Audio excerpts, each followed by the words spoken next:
कहानी शुरू करने से पहले आप सभी नए आगंतुकों से विनम्र प्रार्थना है कि हमारे इस चैनल को जरूर सब्सक्राइब करें और हमारी हर नई वीडियो सबसे पहले देखने के लिए घंटी के निशान पर जरूर क्लिक करें। तो चलिए अब शुरू करते हैं यह दर्दनाक प्रेम कहानी। यह उस दौर की बात है जब मैं भारतीय सीमाओं की रक्षा पर तैनात एक सिपाही था। मेरे कंधों पर देश की मिट्टी का कर्ज था और दिल में मातृभूमि की सेवा का जज्बा था। उसी दौरान मैंने अपने विभाग से विशेष अनुमति लेकर दिल्ली की एक प्रतिष्ठित यूनिवर्सिटी में कंप्यूटर साइंस में उच्च शिक्षा प्राप्त करने का फैसला किया। चूंकि हम फौजियों को अपनी पहचान छिपाकर रखने की हिदायत थी, इसलिए यूनिवर्सिटी में मेरा पहला दिन एक दृढ़ निश्चय के साथ शुरू हुआ कि मैं किसी पर यह जाहिर नहीं होने दूंगा कि मैं वर्दीधारी हूँ। मेरा मकसद था कि मैं लोगों की असलियत जान सकूं और वे मुझसे बिना किसी डर या संकोच के बात कर सकें। एक सुबह सूरज अभी पूरी तरह से नहीं निकला था कि मेरे मोबाइल की घंटी बजी। यह मेरे वरिष्ठ अधिकारी का फोन था। मैं उन्हें कुछ जरूरी दस्तावेज और जानकारी भेज रहा था कि मुझे यूनिवर्सिटी के लिए देर हो गई। हमेशा दोपहर 2 बजे जाने वाला मैं आज शाम के 4 बजे घर से निकला, यह सोचकर कि चलो आखिरी 2 लेक्चर्स ही अटेंड कर लेता हूँ। लेकिन कुदरत को कुछ और ही मंजूर था। रास्ते में ऐसा ट्रैफिक जाम मिला कि गाड़ियां रेंगने लगीं। फिर लाल बत्ती जल गई और मेरा सब्र जवाब देने लगा, क्योंकि मैं पहले ही बहुत देर से था। जैसे ही हरी बत्ती हुई और मैंने अपनी गाड़ी आगे बढ़ाई, एक अनजान से खिंचाव ने मेरी नजरें सड़क के किनारे खींच लीं। एक नाजुक सी लड़की, शायद किसी गहरी सोच में गुम, सड़क पार कर रही थी। अगले ही पल एक दुखद टक्कर हुई। वह मेरी गाड़ी के ठीक सामने आ गई। इससे पहले कि मैं कुछ समझ पाता, एक दिल दहला देने वाली चीख सुनाई दी और वह जमीन पर गिर गई। लड़की को अपनी गाड़ी से टकराते देख मेरे पैरों तले से जमीन खिसक गई। भागने का तो ख्याल भी नहीं आया। तुरंत गाड़ी से उतरा। भगवान की मेहरबानी और मेरी पूरी कोशिश थी कि उस मासूम को ज्यादा चोट न आई हो। बस एक हल्का सा धक्का लगा था जिससे वह गिर पड़ी थी। मैंने तुरंत गाड़ी रोकने की कोशिश की थी। पहले तो मुझे उस पर गुस्सा आया कि वह फोन में मग्न थी, और जब गाड़ियां चलने लगीं तो उसे सड़क पार करने का ख्याल आया। फिर अगले ही पल मेरे दिल में एक अनजान सा दर्द उठा। वीडियो पर आगे बढ़ने से पहले यदि आपने हमारे चैनल को सब्सक्राइब नहीं किया है तो कृपया सब्सक्राइब करें और उसके बगल में घंटी को चालू करें। मैंने आगे बढ़कर उसका बांह पकड़ी और उसे सहारा देते हुए झकझोरा और सख्त लहजे में कहा, यह क्या तरीका है बेटी? सड़क पर चलते हुए ध्यान कहाँ था तुम्हारा? क्या तुम्हें मालूम नहीं कि यह कितना खतरनाक हो सकता है? मैंने उसे खूब डांटा, जिस पर उसकी खूबसूरत आंखें आंसुओं से भर गईं। उसका रोता हुआ चेहरा देखकर मेरा गुस्सा तुरंत पिघल गया और दिल में दया का भाव उमड़ आया। मैंने नरमी से कहा, अच्छा, मेरी गाड़ी में बैठ जाओ, मैं तुम्हें जहां कहोगी वहां छोड़ दूंगा। मेरे लहजे में ऐसी सच्चाई और हमदर्दी थी कि वह इनकार न कर सकी। वैसे भी मैंने जिंदगी में यह सबक सीखा था कि लड़कियों की मनोवृत्ति बड़ी जटिल होती है। कभी कभी उन्हें वे पुरुष ज्यादा अच्छे लगते हैं जो उन्हें तुरंत ध्यान न दें। पुरुष का अत्यधिक ध्यान अक्सर औरत को डरा देता है। इसलिए मैंने भी उसे शांत रखने के लिए पूरे रास्ते चुप्पी साधे रखी। लेकिन ये लड़की ईशानी, वह बिल्कुल अलग थी। जैसा मैंने सोचा था वह बिल्कुल वैसी नहीं निकली। गाड़ी में बैठते ही उसने इधर उधर का जायजा लेना शुरू कर दिया। जब उसकी उत्सुक भरी नजरें हर कोने को छान चुकीं, तो वह मुझे घूरने लगी। वैसे मुझे कोई ऐतराज नहीं था, लेकिन उसका लगातार घूरना मेरे लिए अजीब जरूर था। इस रहस्यमयी चुप्पी को तोड़ने के लिए मैंने बात शुरू की, ईशानी जी, कहाँ जाना है आपको? और इतनी जल्दी में आप जहाँ भी जा रही थीं, क्या आपको जरा भी अंदाजा नहीं था कि यह कितना खतरनाक हो सकता था? मेरी इस बात पर वह उम्मीद के विपरीत एक दिलकश अंदाज में हंस पड़ी और बोली, अरे वाह, तो आप आखिर आ ही गए ना मेरी जान बचाने के लिए। बिल्कुल किसी फिल्मी हीरो की तरह, जो ठीक वक्त पर आकर हीरोइन को बचा लेता है।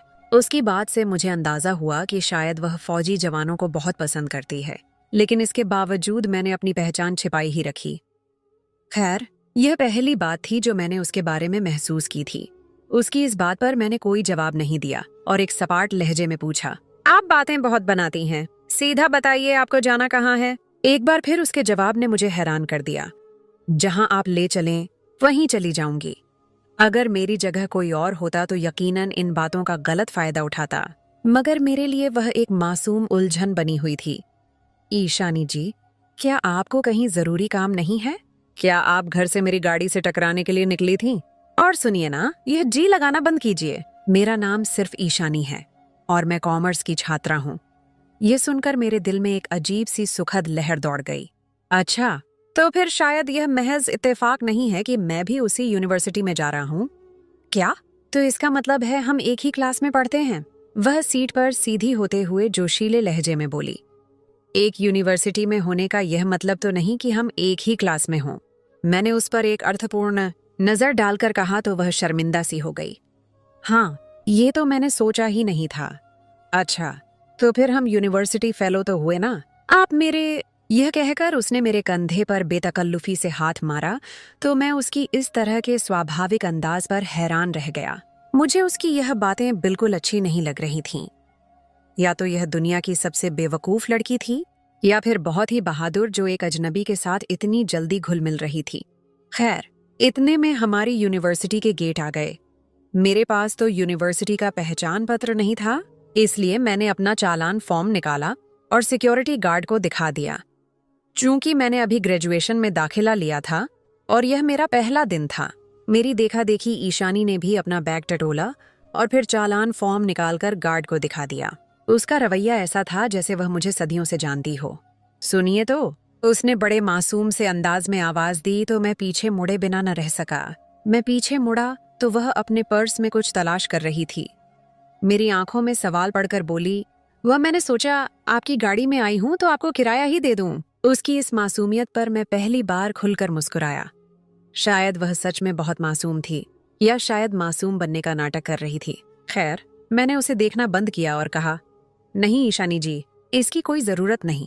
ये तो मेरा फर्ज बनता था कि मैं आपको यहाँ तक छोड़ दूं। फिर जी, मैंने कहा ना, मेरा नाम सिर्फ ईशानी है। वह हल्की सी नाराज हुई। अच्छा ठीक है ईशानी, मुझे इन पैसों की कोई जरूरत नहीं। मैंने उसके नाम के साथ एक बार फिर जी का इजाफा किया तो वह खफा हो गई।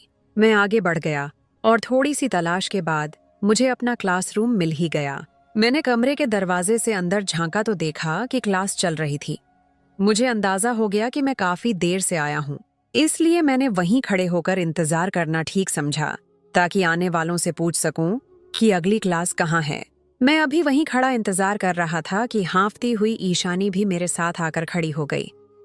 वह यह नहीं जानती थी कि मैं आगे खड़ा हूँ, लेकिन इसके बावजूद उसका मेरे इतने करीब आकर खड़ा होना बड़ी हैरानी की बात थी। मैं जान गया कि शायद यह आदतन ऐसा कर रही है। रही सही गलत फहमी भी मेरे दिल से निकल गई कि वह सिर्फ मेरे साथ ही इतनी खुशनुमा व्यवहार कर रही है। मेरे पूछने पर उसने बताया कि वह भी उसी क्लास में पढ़ती है। खैर, अब मेरा उससे बात करने का कोई इरादा नहीं था। मैंने बाहर लगाया गया टाइम टेबल पढ़ लिया था। अंदर चलने वाला लेक्चर लगभग 10 मिनट में खत्म हुआ और उसके बाद आदरणीय गुरु बाहर आ गए। मैं जल्दी से दरवाजे की ओर बढ़ा, मगर यह देखकर मुझे अजीब सी हैरानी हुई कि यह लड़की अभी भी मुझसे करीब होकर चल रही थी। यूं लगता था वह मुझे अपने जाल में फंसाना चाहती हो। उसकी यह हरकत मुझे बहुत अजीब लगी, मगर मैंने किसी तरह की खुशी या नाराजगी का इजहार नहीं किया। मगर फिर अगले कुछ दिनों में उसकी बेतकल्लुफी हद से बढ़ गई। वह खाली समय में मेरे पास आकर बैठ जाती, मुझसे बिना वजह बातें करती। पहले पहल तो मैंने अपनी भलमनसाहत का सबूत दिया, मगर फिर मैं ज्यादा देर खुद पर काबू न रख सका। एक शाम मैंने उसे अपने साथ रात का खाना खाने की पेशकश की, जिसे उसने बिना झिझक स्वीकार कर लिया।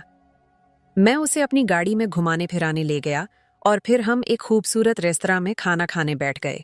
मैं अब जिंदगी के उतार चढ़ाव से वाकिफ हो चुका था।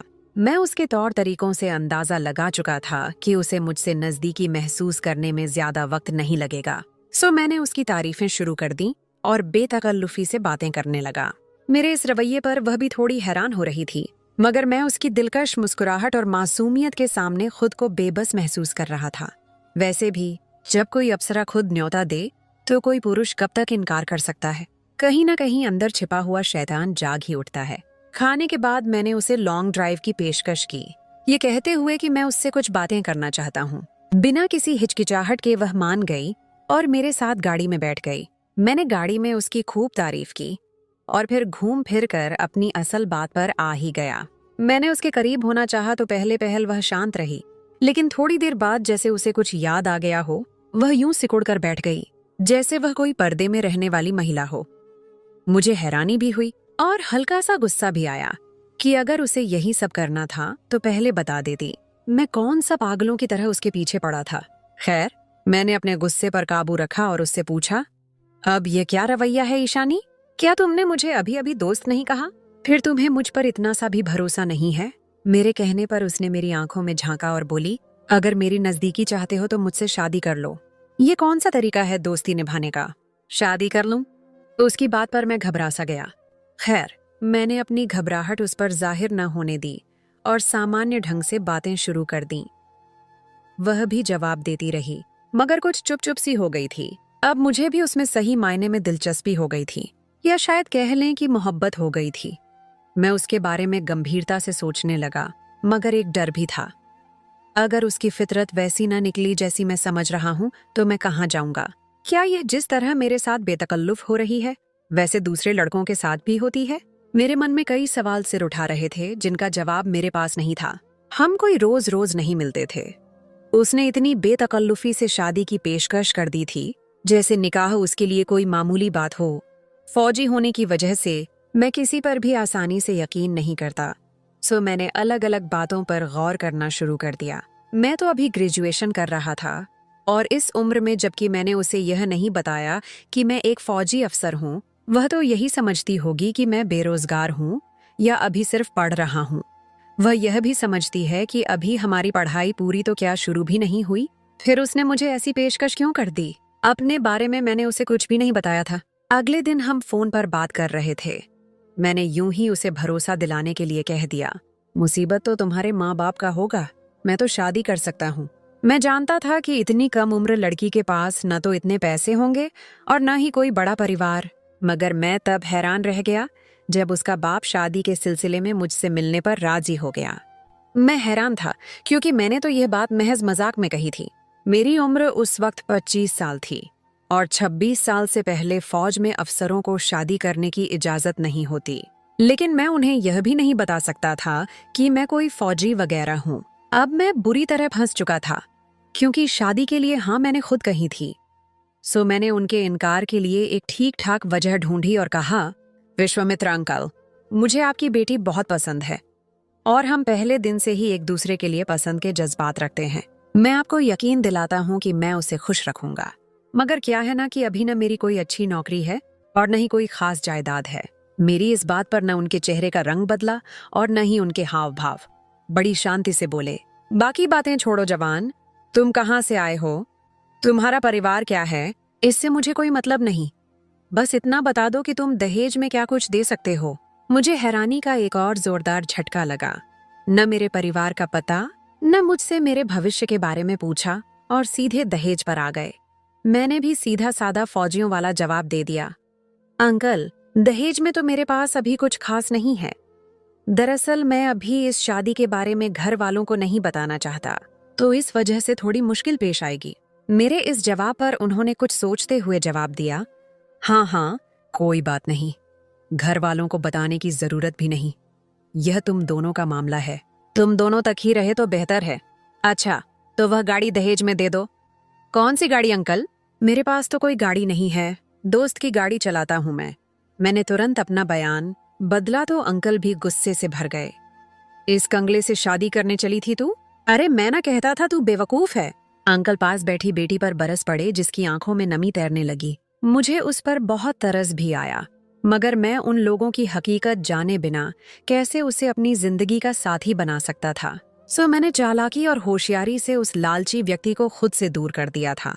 मगर मुझे अफसोस भी था क्योंकि इस दौरान ईशानी मुझे बार बार गिड़गिड़ाती नजरों से देख रही थी। मैं जानता था वह यह चाहती थी कि मैं उसके बाप से कुछ शर्तें तय कर लूं और उसे अपने साथ ले जाऊं, मगर मेरे लिए ऐसा करना, वह भी बिना जांच के, मुमकिन न था। सो मैंने ईशानी के बारे में खोज लगाने का फैसला कर लिया। यह भी कि अगर सही लोग हुए तो मैं अपने माँ बाप को ले आऊंगा। फिलहाल के लिए सगाई कर लेंगे और जब मेरी 26 साल की उम्र हो जाएगी तो शादी भी हो जाएगी। मगर मैंने अपना यह इरादा ईशानी से छिपा कर रखा ताकि उसे किसी तरह का शक न हो और मैं उसके बारे में सही जानकारी हासिल कर सकूं। मगर उस दिन के बाद ईशानी ने मुझे किसी तरह की पुष्टि का मौका ही न दिया। अभी इस बात को 1 हफ्ता भी नहीं गुजरा था कि वह मेरी ही क्लास के एक और लड़के के साथ घूमने फिरने लगी। मेरी भी उससे कोई खास बातचीत नहीं होती थी, इसलिए मैंने टोकना ठीक न समझा।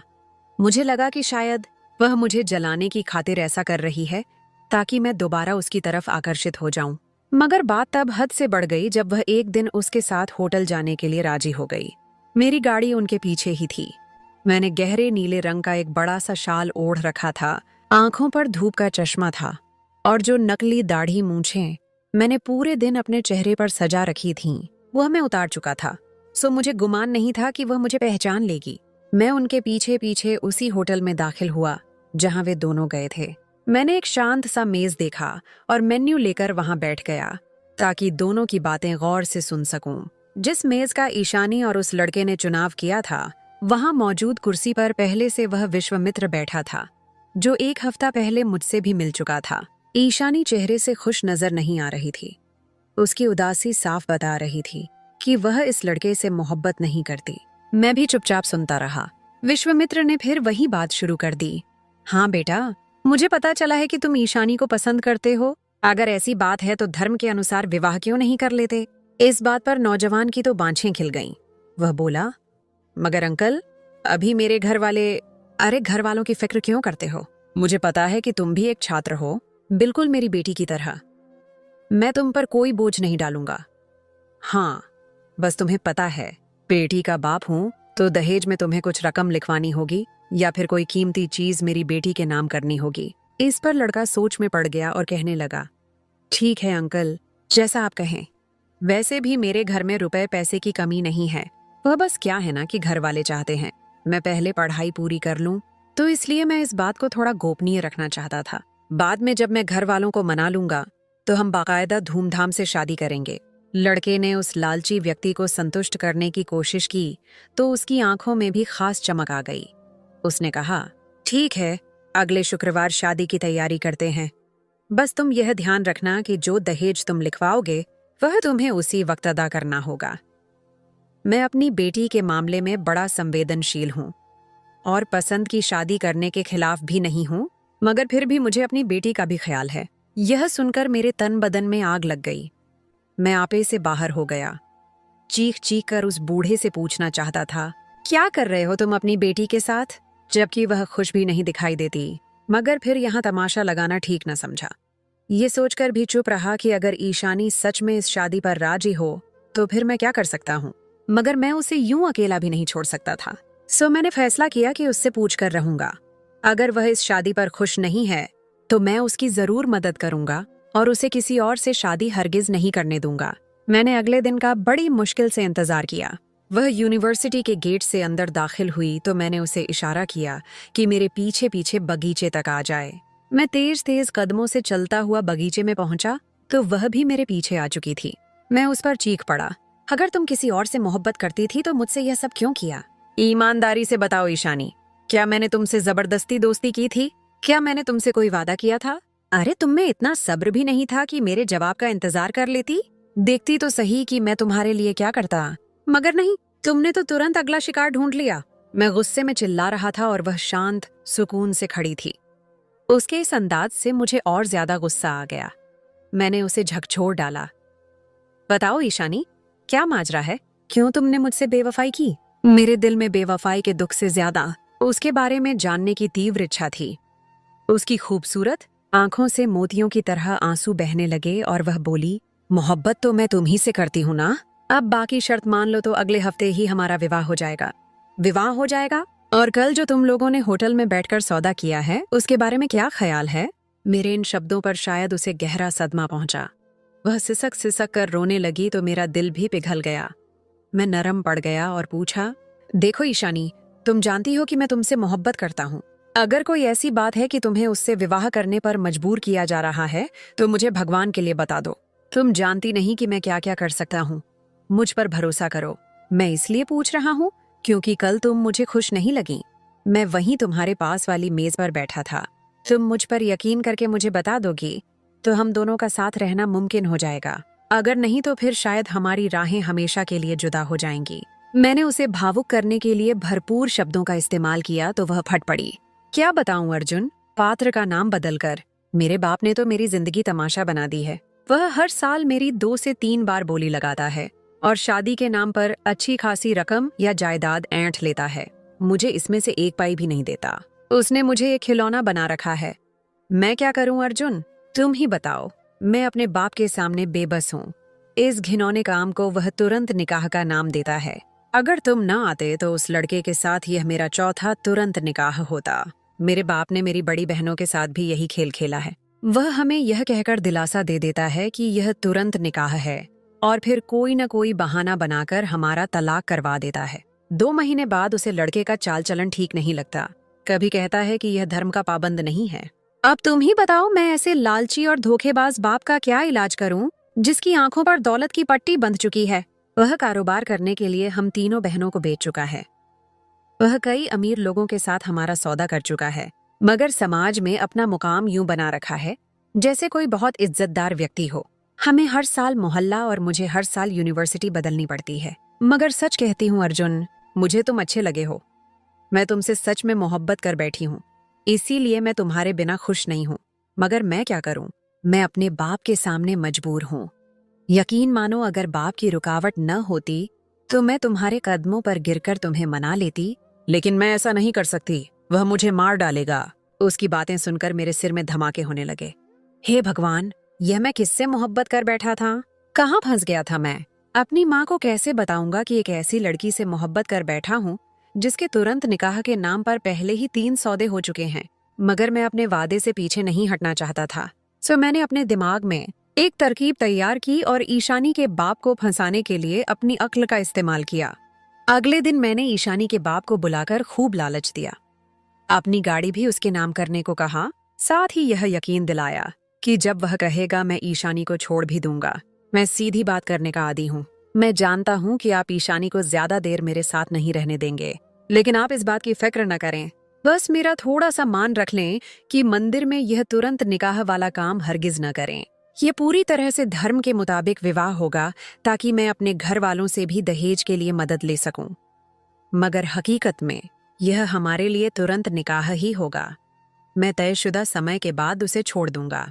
मेरे इस खुलासे पर उसके चेहरे पर शर्मिंदगी की बजाय खुशी के फूल खिल उठे और वह बेशर्मी से बोला, बेटा, तुम जानते तो हो ना कि मैं मजबूर बाप हूँ।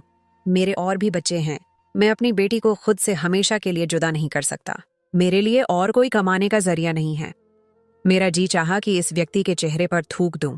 न जाने उसे कौन सी मजबूरी थी कि उसने अपनी बेटी को एक रखैल बना रखा था। खैर, मैंने उस बूढ़े से गुजारिश की कि किसी को भी इस बारे में न बताया जाए। इस बात पर उसे तो पहले ही कोई एतराज नहीं था, क्योंकि गुनाह के काम छिपकर ही किए जाते हैं। मैंने अपने तौर पर उसे खूब संतुष्ट किया और फिर ईशानी से मेरा हिंदू रीति रिवाज के मुताबिक विवाह हो गया। उसे पाकर जहां मैं 1000 चिंताओं का शिकार था, वह उतनी ही संतुष्ट और सुकून में थी। खासकर जब मैंने उसे बताया कि मैं फौज में एक अफसर हूं, तो वह मारे खुशी के पागल हो गई। वह मेरी बहुत कद्र करने लगी और मुझे यकीन हो गया कि वह सच्ची मोहब्बत करती है। 2-3 महीने गुजर गए तो ईशानी को आए दिन उसका बाप फोन करने लगा, बेटी, कब घर आ रही हो? इस समझौते की मियाद तो खत्म हो गई है ना? बस तुम जल्दी से आ जाओ। मैं तुम्हें बहुत याद कर रहा हूँ और अब की बार मैंने तुम्हारे लिए एक बड़ा अमीर लड़का ढूंढा है। खुश हो जाओगी तुम। बाप की यह मांग सुनकर ही ईशानी फूट फूट कर रोने लगी। मुझसे कहने लगी, मुझे खुद से जुदा मत करना। मैं तुमसे मोहब्बत करती हूँ। इस गंदगी के दलदल से तंग आ चुकी हूँ। मुझे नहीं जाना अपने बाप के पास। ये सब मैंने उसके बाप को धोखा देने के लिए किया था। मैं भी उससे मोहब्बत करता हूँ और सारी उम्र करता रहूंगा। अगली बार जब ईशानी के बाप ने फोन किया तो मैंने उसे साफ साफ बता दिया, आपकी बेटी से मैंने धर्म के अनुसार विवाह किया है अंकल, और आप मुझे उसे तलाक देने पर मजबूर नहीं कर सकते। मैं उसे कभी नहीं छोड़ सकता। वह भी मुझसे मोहब्बत करती है। अगर आप कुछ कर सकते हैं तो करके देखें। मेरे इस खुलासे पर अंकल के होश उड़ गए। हाँफती हुई आवाज में बोले, मैं केस कर दूंगा तुम पर। समझते क्या हो खुद को कंगले? तुम्हारी गाड़ी देखकर मैंने अपनी बेटी का निकाह दिया था, मगर दिखा दी अपनी औकात। भूल गए अपना वादा? बस ऐसी ही थी तुम्हारी परवरिश। उनके इस नेक उपदेश पर मुझे तो हंसी आ गई। मैंने अंकल का फोन बंद कर दिया और ईशानी से भी कह दिया कि तुम उन्हें बता दो, अब तुम मुझसे तलाक नहीं लोगी। तुम मेरे साथ बहुत खुश हो और मैं तो तुम्हें कभी छोड़ने का सोच भी नहीं सकता। मेरी इस बात पर ईशानी की आंखों में खुशी के आंसू आ गए। बाद में ईशानी के बाप ने हमें बहुत धमकियां दी, मगर चूंकि कानूनी तौर पर ईशानी मेरी पत्नी थी, सो वह कुछ नहीं कर सकता था। उसका पूरी तरह से नुकसान हो गया था, इसलिए वह पीछे हट गया। आज इस बात को 10 साल गुजर चुके हैं। ईशानी मेरे साथ खुश है, मगर उसकी जिंदगी में एक कसक जरूर है कि मैंने उसे उसके भाई बहनों और बाप से मिलने पर सख्त पाबंदी लगा रखी है, क्योंकि मैं जानता हूँ वे बदकिस्मत अभी भी मेरी ईशानी को देखेंगे तो उनकी नीयत बदल जाएगी और वे उसे मुझसे छीनने की कोशिश जरूर करेंगे। मगर मुझे खुशी है कि ईशानी ने सच्चे दिल से तौबा की है। अब वह अपनी गुनाह वाली जिंदगी को याद भी नहीं करती। और फिर जब भगवान इंसान को माफ कर दे तो इंसान क्यों न करे। अगर आपको हमारी यह प्रेम कहानी पसंद आई है तो अनन्या की प्रेम कथा को सब्सक्राइब कीजिए और हमारी हर नई वीडियो सबसे पहले देखने के लिए घंटी के निशान पर जरूर क्लिक कीजिए। और हाँ, कमेंट सेक्शन में अपनी कीमती राय का इजहार करना मत भूलिएगा। आपके कमेंट्स हमारी रहनुमाई करते हैं।